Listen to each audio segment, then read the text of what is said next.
Hello everyone friends, ಇವತ್ತು ನಾನು ನನ್ನ ಕಸಿನ್ ಮ್ಯಾರೇಜ್ಗೆ ಹೋಗ್ತಾ ಇದ್ದೀನಿ. ಸೊ ಮೇಕವರ್ ಆಗೋಣ ಅಂತ ಹೇಳಿ ಮೇಕವರ್ ಆಗ್ತಾ ಇದೆ. ಸೊ ಈ ಒಂದು ಜುವೆಲ್ಸ್ನ ನಾನು ವೇರ್ ಮಾಡೋಣ ಅಂತ ಹೇಳಿ ಸೆಲೆಕ್ಟ್ ಮಾಡ್ಕೊಂಡೆ.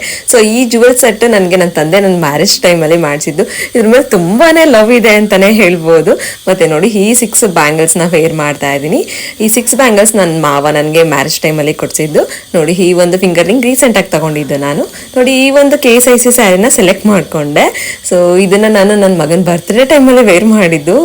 ಅದು ಬಿಟ್ಟರೆ ಇವಾಗಲೇ ನಾನು ವೇರ್ ಮಾಡ್ತಾ ಇರೋದು. ಸೊ 3 years ಆಯಿತು. ನೋಡಿ, ಬ್ಲೌಸ್ ಎಲ್ಲ ಯಾವ ಥರ ವರ್ಕ್ ಮಾಡಿಸಿದ್ದೀನಿ ಅಂತ ತೋರಿಸ್ತಾ ಇದ್ದೀನಿ ನಿಮ್ಮ ಒಟ್ಟಿಗೆ.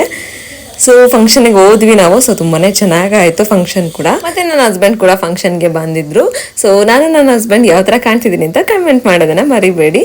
ಸೊ ನೋಡಿ, ಏರ್ ಎಕ್ಸ್ಟೆನ್ಷನ್ ಎಲ್ಲ ಯೂಸ್ ಮಾಡಿ ಏರ್ ಸ್ಟೈಲ್ ಎಲ್ಲ ಮಾಡ್ಕೊಂಡಿದ್ದೆ. ಸೊ ತುಂಬಾ ಚೆನ್ನಾಗಿ ಕಾಣ್ತಿದ್ದೆ ಟ್ರೆಡಿಷ್ನಲ್ ಆಗಿ ಅಂತಲೇ ಹೇಳ್ಬೋದು. ಸೊ ನಮ್ಮ ಹೆಣ್ಮಕ್ಳಿಗೆ ಟ್ರೆಡಿಷ್ನಲ್ ಆಗಿ ರೆಡಿ ಆಗೋದು ಅಂದರೆ ತುಂಬಾ ಇಷ್ಟ ಆಗುತ್ತೆ. ಸೊ ನಿಮಗೇನಿಸುತ್ತೆ?